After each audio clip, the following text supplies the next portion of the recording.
We have a very special guest on today's show. We are bringing on NFL expert Matt Williamson to talk about the biggest storylines of the Chargers offseason. You are Locked On Chargers, your daily podcast on the Los Angeles Chargers, part of the Locked On Podcast Network, your team every day.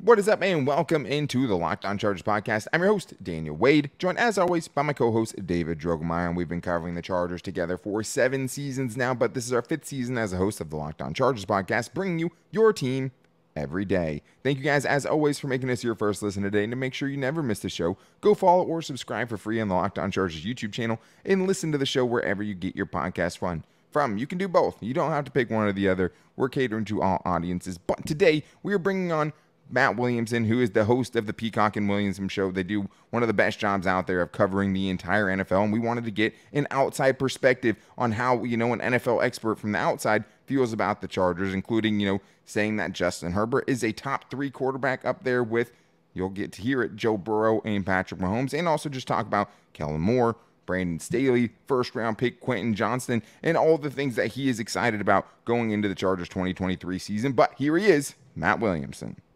All right, guys, well, we have another very special guest on today's show, one of my favorite hosts on the network, one of the most informed hosts on the network for sure, covering the entire NFL. We have Matt Williamson, who is the host of the Peacock and Williamson show, covering the entire NFL, and also the host of the Locked On Dynasty Football show. Matt, what's up, man? Thanks for coming on. Yeah, I'm excited. This will be good stuff. Chargers are a fun team to talk about. How are you guys doing today?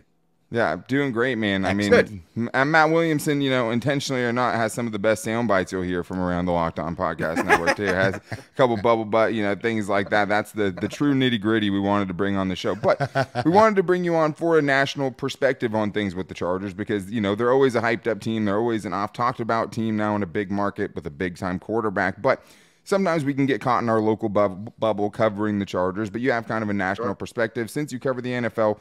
So from your perspective, what are the things about this Chargers team that you're most excited about heading into the season? Well, you mentioned the obvious one, and that's Herbert. I mean, if I'm starting a football team and I get to pick anyone out there, yes, one is Pat Mahomes, and you guys have to do battle with him all the time, of course, and that's a curse for you guys in a way. But it's Burrow, Allen, and Herbert. I mean, honestly, in whatever order you want, I think he's probably third of that group after last year, but as much ability and upside as any of them, and I like his supporting cast. I think he's really coming into his own. So that's the short answer, and that's the easy answer. And you guys don't need to bring me on to talk about Herbert being great. He is absolutely great, and your audience knows that. I try to tell my audience that. But the star power on this team in general is pretty darn impressive. We just did a recap of who has the best skill guys in the league, and Chargers are behind the Niners and maybe the Bengals, and the O-line, Slater to me is a star at left tackle. I think Zion can be a star, a high-end center. And the defense hasn't quite come, neither side's really come together. Sure. I mean, to be very honest. But the defense has a lot of big-time players as well. And coming on here excited and talking about all the stars. But the big thing that worries me about this team, and I'm sure you guys have a better grasp of it than me, is I wonder if it's this year or never, because as it stands right now, the cap situation's a disaster for next year, and Herbert isn't signed. So the days of getting J.C. Jackson, Khalil Mack, those type of dudes, they're over. So you better put it together. It's just how this league works. Yeah, no question about it. And speaking of Justin Herbert, he's going to be signing one of the biggest contracts in professional sports history here, probably in the next month or so. But this team will go as far as Justin Herbert can take him. And even with him setting all sorts of records in his first 3 seasons, the team has failed to live up to expectations. Wins and losses are always going to be tied to the quarterback. But do you think he has shown enough that he is already one of the best at his position? Yes, clearly. Of all the things in this organization, what I'm worried about least is the guy behind center. I mean, without question. I mean, I think there's other things to raise an eyebrow. And again, I'm not coming on to bash the Chargers, but no, we want to know though for sure. Yeah. But and the thing is like wins and losses are so commonly tied to your quarterback, no matter what, right? Like whether it's fair, whether it's not. And so this dude is, 2 back-to-back winning seasons, but only has 1 playoff loss to show for it. Sure. So, like, I'm sure you feel it at the national level. It's like this dude's getting a lot of heat, but, like, it's so hard to put, a big-time share of the blame on him because it's like you just watch him week in and week out, and the dude is just truly next-level good. And I think that can maybe get taken for granted because of all the things going on around him. See, what I was going with here is I'm 50 years old. I make no bones about it. I'm a Steelers dude. I grew up in Pittsburgh. I work with the team. I was at minicamp, all that stuff. Yeah. And in a way, I often judge organizations against the Steelers because they're so stable. They have a lot of rings, yada. They're always in it. For good head coaches in 50 years. Yeah. It's an easy organization to root for around here. And I hate to say it, but I mean, I have so much Steelers gear for my life, but when I was 8 years old, I had a Dan Fouts jersey too. I mean, it's the only team that besides the Steelers that I've worn their gear, except for the Browns when they paid me and we lost a lot of games.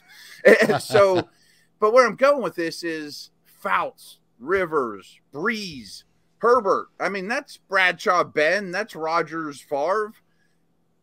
There's just not the hardware, though. Is it a bigger problem? I know Mike Sando's a good friend of mine. He talked about during the Rivers era, he was either second worst or worst of all those quarterbacks during the Ben, Rivers, Brady, Peyton Manning era of support from his special teams and defense, where Brady was number one. You know what I mean? Like, there's more to it than me coming on the show and saying, they got Bosa and James and all these stars. Where's the glue? Right. Yeah, no, I mean, I think that makes a lot of sense. And, like, that's what the most frustrating thing about this team is sometimes it's so hard to put your finger on it because they have stars, right? Like, and that how many good players they have on both sides of the ball, but it still doesn't come together. Last year, special teams gets a little better, so you like to think, hey, maybe that part of it's being properly valued now. They're putting the right resources into it. But it feels like there's 5 more things they have to do, like covering that part of it up before they get to the stable kind of franchise that you have with the Steelers, right? Where you have 3 head coaches. And that's why it's so tough with Brandon Staley, and we'll get to him. But I do want to talk about a different coach first because since they didn't have a lot of room to make additions this offseason, one of the biggest additions that they got was Kellen Moore from the Dallas Cowboys, right? Perfect kind of situation of, hey, him and McCarthy aren't getting along. He becomes available. And Brandon Staley, having moved on from Joe Lombardi, who was kind of super frustrating to watch at times. Kinda. Yeah. I mean, very frustrating to have a first review of. But, like, with Kellen Moore, this is kind of the big addition that you have offensively. What did you make of that hire and kind of the pairing with Herbert? I'm not going to harp on the Steelers, trust me, but I thought the 2 most frustrating offenses to watch schematically and coordinator-wise last year were the Steelers and Chargers. And you can explain a little bit away with the Steelers. They got a rookie quarterback. They don't have the same talent. And the Chargers don't have those excuses. I mean, frankly, I thought both offenses were poorly coordinated. And I don't throw coaches under the bus that often. They know way more than me. They're there. I've been in those buildings if they're like, well, my left tackle can't block anybody. How do you expect me to throw downfield? I mean, like, there's extenuating circumstances. But Kellen Moore aside, I just feel like a change had to be made, and I'll just take door number 2. I saw door number 1. I'll go fish. I'll take whatever's not in my hand, and it's probably it does better. Add to it. Yeah. And to Moore's credit, and I think he had a lot more power than McCarthy with the Cowboys. They also had tremendous star power, and year after year, they're at the top of the league in yards per play. Things of that nature. I don't know that he's a savant. I don't know that he's the next Sean Payton or, Shanahan, but he has a pretty good track record with star power, well-rounded offense, and I think anything's better than what they played with last year, unfortunately. Yeah, there's no question about that. I mean, the Chargers and Chargers fans are very excited about Kellen Moore and what he's going to do. Just, instead and kind of almost in spite of Joe Lombardi, because of how frustrating it was to watch all of the short, intermediate, underneath routes when you have a quarterback that can throw it 70 yards flat-footed. But we're going to get back to Matt Williamson, but I do need to tell you guys first about the official betting sponsor of the Locked On Chargers podcast, and that is FanDuel. And right now, guys, baseball is in full swing, and there's no better place to get in on the action than FanDuel, America's #1 sportsbook. Right now, guys, new customers get a no-sweat first bet up to $1,000. That's up to $1,000 back in bonus bets. If your first bet doesn't win, all you have to do is go to FanDuel.com/lockedon to join today. And I love FanDuel more than any other site that I've used because there are so many great props and parlays and promotions they always have going on. And right now with baseball, it's been very easy for me because I just figure out who I have to bet against, and that is usually the Padres because they've been playing so bad. But there's so many great things to do, and there's so many great parlays they make for you, like Shohei Ohtani to win not only AL MVP, but also the AL Cy Young Award winner, and so much more. And it's always fast and easy to use, and it's a safe and secure app that pays you instantly. So don't miss out on your guys' chance right now to snag that no-sweat first bet up to $1,000 when you join FanDuel today. Just go to FanDuel.com/lockedon to sign up. FanDuel, official partner of Major League Baseball. You know, we talked about the head coach here, you know, moving on to Brandon Staley. Brandon Staley does have a winning record here in each of his two seasons, but he's been pretty polarizing with some of the controversial decisions that he has made. In 2021, he made waves with how aggressive he was, and then last season, he took some heat for playing starters in a meaningless Week 18 game. What is your impression of Staley's first 2 years from the outside looking in? I thought he was better last year than the year before, and I do think I'm very prejudiced against rookie head coaches. I mean, people always talk about, oh, you got a rookie quarterback, you're going to struggle. Rookie head coaches have a tough time. So if you don't take a step forward in year 2, year 3, it's a very difficult job. So I did see some progress. It worries me that deep down, he's a defensive guy and the defense is more problematic than the other side. And it's not like they're lacking players on that side of the ball, but you know, he was a defensive savant or whatever, and the style of play that he employed with lighter boxes and all those things hasn't translated with the Chargers as much as you would like. And hey, it'd be nice if they had Aaron Donald. I mean, I get that. I mean, but you got to adjust, and they're not short on talent on that side. You have Joey Bosa. It didn't a lot last year, but you have Derwin James. I mean, you have guys. You got dudes, right? I mean, you could be a lot worse with the cards in your hand than what he's had to deal with. So that worries me. Anyone that listens to me knows that I am a bit of an analytics nerd. I mean, I'm not good at it, but I use them quite a bit. And I think that you can go overboard at times, though, too. Like, for example, you mentioned the fourth down stuff. Like, if I'm the coach on the other sideline, I know you're not taking anybody by storm here. Right. Yes, it's the smart move on paper to go for it on this fourth down, and the numbers tell you to do it. But the opposing coach knows you're going to do it too, so their play calling on third down is different. And you know what I mean? Like, all of a sudden you become predictable. There's a ripple effect. Yeah. Right, exactly. And people don't think about it enough that way. Yeah, I know. I think that makes a lot of sense too. I think, kind of to the Kellen Moore point that you made about not being Joe Lombardi, and that is kind of, a plus for him without anything, besides anything he did in Dallas. I think with Staley the first year, going for it all the time, where it's like, yeah, you want him probably to rein it in a little bit, but like at least he had an identity, right? Like at least that he was doing stuff differently than we saw Anthony Lynn and Mike McCoy and Norv Turner and guys before him do, right? So that I think kind of endeared him to a lot of Charger fans, right? But then at the end, he didn't always do it when it mattered most at the very end of that season, and I think that was something in 2022 where whether it was from the upstairs or not, like it was much more reasonable, and he was still going for it in a lot more of the right situations where the analytics would tell you, hey, this is the right move to do here, without just throwing all caution to the wind, even though, it takes some balls to do that as a rookie head coach especially. But they were less egregious decisions. Or they weren't as in left field. You know what I mean? They were more understandable. Right. Yeah, no, and I think that he's still kind of finding the balance there. But the Chargers just as a whole, you talked about it too, right? With the Steelers, they have the hardware to show up with the talent that they have there. The Chargers are the opposite of that, where they have all the talent, and it never turns into the actual results that you want to see. Too often, they just don't live up to the hype. But outside of the draft, this team will be running it back with a very similar roster to the 2022 season. And like you touched on a little bit, they're not going to be able to keep this core together. Whether or not, next year's a full rebuild, like I think there's ways they can get around a full rebuild, but you're not keeping 4 dudes with $32+ million salary cap hits that aren't your quarterback on the 2024 roster. It's just not going to happen. Right. This is a window that's closing, at least for this group. What are your biggest concerns for this team going into 2023?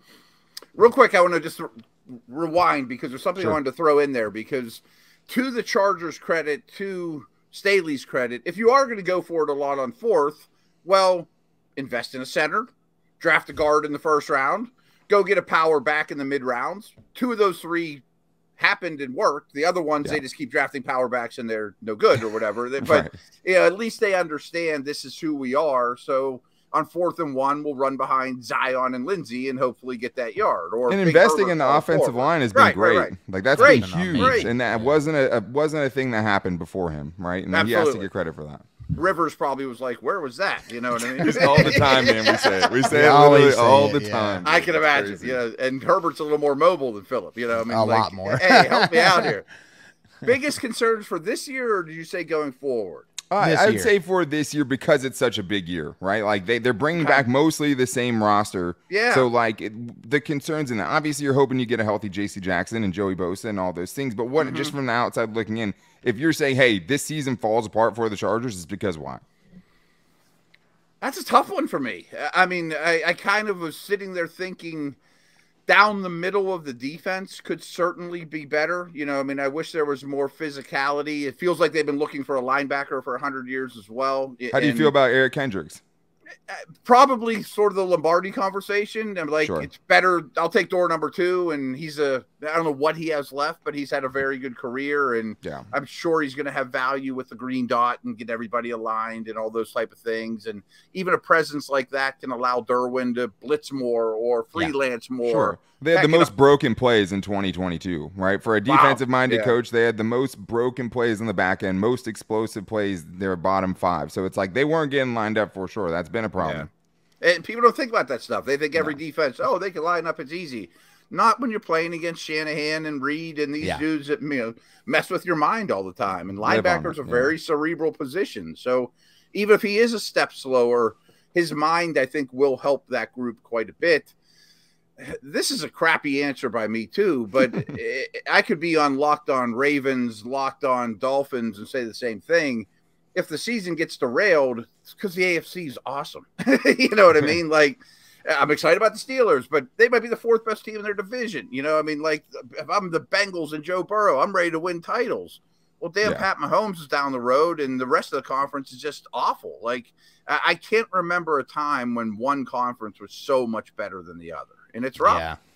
Yeah, man. I mean, the quarterbacks just by themselves. I mean, you stack up the NFC quarterbacks versus the AFC quarterbacks. Like, it just doesn't even really make sense with how lopsided it is. Probably 7 or 8 of the top 10 are in the AFC. I mean, if we want to be honest. Like, it's just it's insane, the disparity of talent between the two conferences. Depending on where you put Jalen Hurts, I mean, you could say the top 5 quarterbacks are all in the AFC, right? Like, I mean, that's kind of how crazy it is right now. I mean, I'm putting Hurts behind your guys' guy, and as well as several others, and maybe Lawrence is going to pass all those guys. Burrow, they're the top 4 to me. Herbert, maybe Lamar. You know, I mean, it's bad. I mean, if you're an AFC team, at least you guys have one of the top 4, and it gives you a puncher's chance more than many teams. But well, and that's the thing with Herbert, too. It's like you can never expect him to be Patrick Mahomes, but if you're going to be stuck in this division, you at least have to have someone who's going to give you a shot at it, right? Like you can go into every game against Patrick Mahomes and at least know that the guy you have behind center is going to give you a shot. Maybe that doesn't win you the division, but like when you're in you have not just Mahomes, but also a Hall of Fame tight end and one of the best offensive minds that we've seen in Andy Reid. So it's like it is so tough, man, in the AFC. These streets are hard out here. And as you guys know and have been on the wrong end of, since Andy Reid showed up, but especially since Mahomes their dominance in the division is unbelievable. I tweeted it like 2 weeks ago or whatever. Patriots-esque. Patriots-esque. I think Mahomes is like 36-2 against the West. I mean, it's something crazy like that. I'm off a few, but you guys realize but it is something crazy like that. Yeah, it really is. So it's kind of like, boy, Patrick Ewing was good, but Michael Jordan's in the conference. You know, I mean, there's a big feel of that around the entire AFC. Quick question for you guys, and I'm not saying I've heard this or I know it to be true, because I adore Herbert and I've said everything good about him. Yeah. But do you think he's an assassin? You know what I mean? Oof. Is he?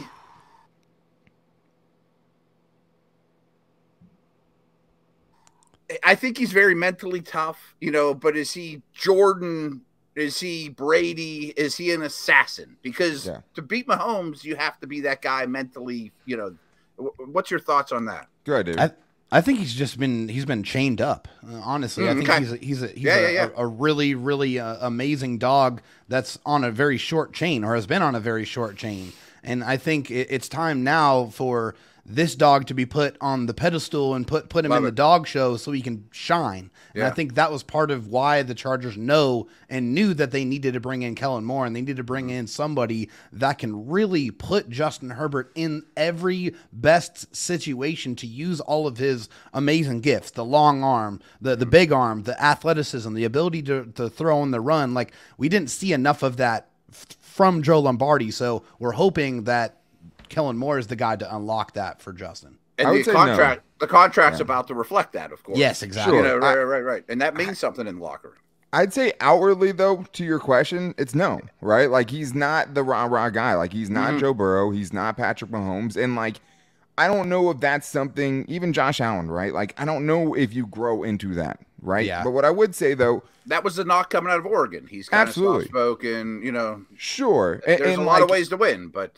And I think that part is getting better as far as just the command and being willing to tell guys, hey, you've done this wrong, right? And calling dudes out and keeping them in line. I think that part he has actually come a long ways. I think you've started to see, I mean, look, if you go to the Rose Bowl, dude, like the year he won the Rose Bowl, like you can see him grinning from ear to ear as he's just putting it on Wisconsin, right? As he's running into the end zone for his third rushing touchdown of the game, right? So like you see that gamer personality kind of show up at certain times. It's always with his play, and it's always more deflection. and more every year too, Dan. Good. More and more every year. But he's a in lot the more game, out to on. me, it's never been a question because the thing is having watched his team. Like you go back to that Raiders game where they had needed a tie for the playoffs. Like what that dude did in that fourth quarter, like 10 fourth downs, unflappable, right? So it's like. How much do you weigh the assassin part to the unflappable, always even-keeled type of dude, right? Because the other part of it is he's never letting the emotions get the best of him in these moments. Yeah, he's coming through. You go back to the Titans game last year, offense couldn't get anything going. Ice he rolls water. out to the right, just fires an absolute needle down the sideline 40 yards to Mike Williams and gets him in field goal range. Like, at the end of these games, he's unflappable. Is he going to be the rah-rah guy? I don't know. Would it be funner for Chargers fans to see him going up and just kind of yelling in dudes' faces like Phillip Rivers did? Yeah, I think at times it would. But in the game, I think that unflappable nature has shown itself in big moments throughout his career. I mean, I think it's one of the reasons he's been kind of, whether you'd know it or not, and they're also down in a lot more games, one of the best quarterbacks at keeping his team in the game and going and winning games in the fourth quarter. I think that's really well said by both you guys. And I do think his heart rate never gets crazy. He doesn't get too big. The moment's never too big for him. He's a cool cat. And I assume his teammates understand that. When they're in the huddle with him down 4, 55 seconds on the clock and 1 timeout, is this the guy we want? Yeah. That's all I need. But maybe certain players need him to bring that out of him, though. And that part I don't know. Like if you are a player, outside of Herbert that needs someone to be like, hey, listen, we're going to go put this ball in the end zone. I don't know how many players need that because that relationship and how those players see him in those huddles at the end of games, it's important. But he's come through again and again in those situations.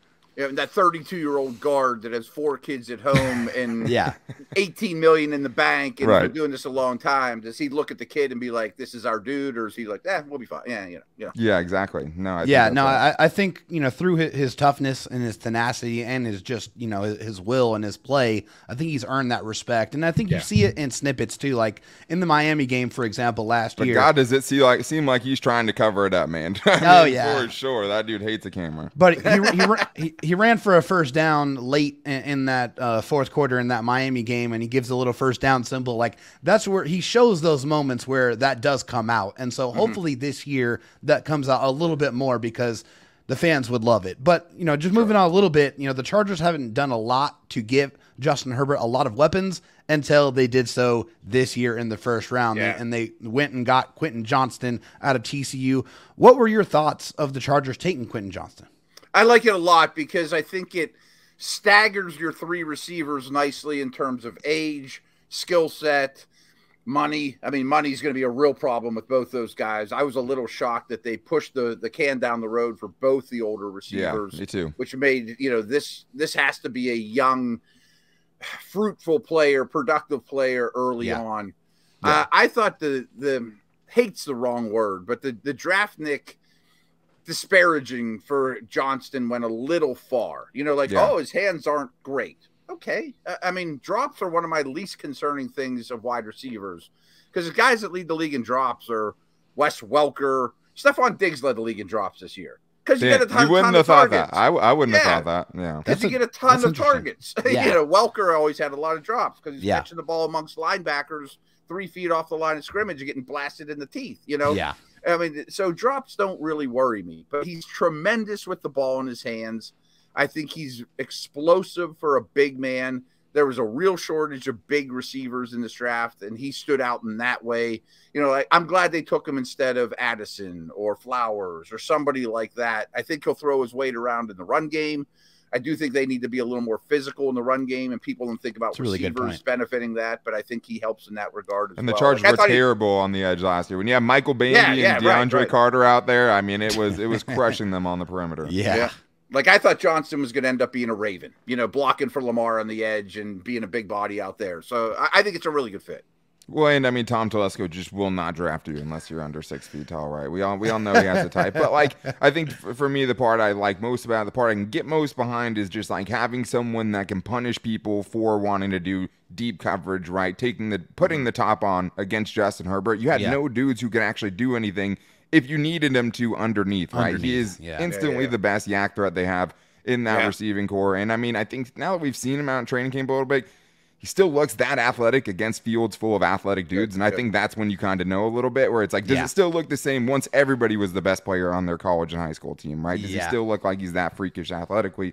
Let's end it on this. You're the host of the Real quick note, I apologize because I wanted just to throw Gerald Everett's name out there too, just because, you know, I don't think Dalton Schultz is a particularly athletic guy. You know, that Kellen Moore got a lot out of tight ends when everyone's focusing on CeeDee Lamb and Zeke and all those dudes.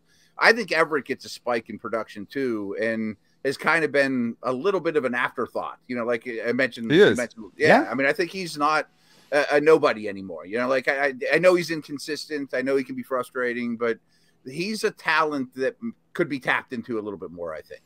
It doesn't Gerald Everett though. Yeah, I know he does, but like we've had the conversation. Like Gerald Everett always feels like he's in line for a breakout season. Like it always feels like they could have got a little bit more. Yeah, with the Rams, with the Seahawks, but he's steadily gotten better every season. And I think what people get too focused on is the fact that Kellen Moore used his tight ends so much in the running game, right? Having 2 tight ends on the field, having extra gaps for his backs to go into, right, and just giving those reads to his running backs.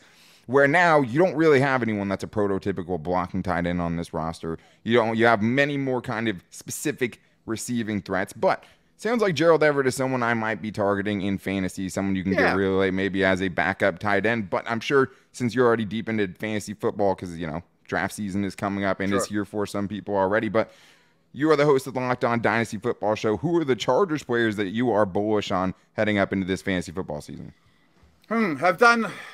Dynasty's obviously a different world, and Johnston to me is Quentin Johnston big time target, but he's expensive. You know, I mean, in like the rookie draft world, you get 5 years of him with Justin Herbert, though. That's pretty enticing. Yeah. And he's probably going to be the 1-2 years from now. I mean, you would assume, or assuming things go well. So he's very enticing. The only receiver I was taking over him in rookie draft is Smith-Njigba, who I think is a star. I'm just a big fan of him. If you're the best receiver on the field with Garrett Wilson and Chris Olave, maybe people overthink it a little bit. Yeah. I mean, I think he catches 100 balls, you know, year after year. Other than that, I'm not saying I avoid any of them. I do a lot of these underdog best ball drafts, and I end up with my fair share of Chargers, but I don't know if there's targets. Everett's boring. I mean, I take him in the 12th round or something like that because he's dirt cheap. And I think Chargers fans just want to not like get like, you know, they want to be responsible when drafting their Chargers players. You know what I mean? Because it's like I think as a fan, if you're doing we're it all so going to hard take to them. kind We of just want to separate know where that, we should. You know? Yeah. I mean, they have a lot of guys who will be drafted, right? Like I think we know that. No doubt, and I think they're properly priced. I mean, I do expect the pie to get a little bit bigger this year because I think the offense will be better, coaching. Slater being back, things like that. You know, Herbert's not getting his lung punctured. You know, some of he's had some injuries. Maybe Herbert running a little bit too now. Maybe. I mean, with that Kellen Moore using Dak Prescott. I mean, he had 0 rushing touchdowns last year. I mean, I'm sure that always, you know, we're hoping to see more of that using that athleticism for sure. Yeah, I certainly understand that. I mean, go back to the Steeler game, they would leave him wide open. He'd take 12 yards, slide, first down. Oh, he ran all over the Steelers in that game. They just allowed him to happen. Yeah. Right. I mean, so he's very capable. He can do it all. I mean, he's a total superstar. Yeah, obviously Austin Eckler, right? It's going to be way out there. Yeah. I think he's right with McCaffrey. Is the first back off the board. And I'm sure a lot of people after 20 touchdowns thought he would have a huge regression season after that, and he had 18 touchdowns the next year, right? And over 100 catches. So I mean, a lot of people. Austin Eckler is going to be. It's so hard. He's been so healthy too, right? Like that is such an underrated part of it. It's just like the dude is always on the field somehow at that size, being like the pound for pound strongest player on that team. But Matt, thank you so much, man. I mean, it's so great to hear a national perspective on things, get outside of our Chargers bubble a little bit. A lot of things we're excited about and some things we're concerned about as well. But hey, thank you so much for taking the time. And everyone, make sure you guys are checking out his shows. I mean, Peacock and Williamson, one of the best NFL shows out there right now for sure. And if you are in a Dynasty League, you have to check out Locked On Dynasty Football. But make sure you're following him at Williamson NFL on Twitter. Thank you so much, man. We appreciate it, man. This was fun. Thanks a lot, guys. Well, another special thank you to Matt Williamson. It was great to hear his perspective because, we're inside of our Chargers bubble, and he gave a lot of different answers to even some of the things we've been talking about the entire offseason. But that is going to wrap things up for today's show. The good news is Friday is about you because it's Fan Mail Friday coming up for the everydayers you already know. So if you want to get your questions in, hit us up on our Twitter at LockedOnLAC, where we'll be putting a post out, or you can call in and give a 30-second voicemail at 323-524-7924. We love getting your guys' voices on the show. Make sure you guys are hitting up the voicemail line. But the best way to never miss any show is to go follow or subscribe for free to the Locked On Chargers YouTube channel, and also go listen wherever you get your podcast from and follow us there, Apple Podcast, Spotify, or wherever. So thank you guys again. You can also make sure to follow me and David because we post the show every day to all of our social media. You can find me on Twitter at DanTalkSports and David Drogemeyer on Twitter at DroTalkSD. And you can also find us on Instagram at Locked On Chargers and our Locked On Chargers Facebook page. So make sure you guys are back here on Friday. Make sure you get your questions in. David Drogemeyer's DMs are always open, as you know, but excited to get into a Fan Mail Friday show to end the week. But until then, guys, take it easy and go Bolts.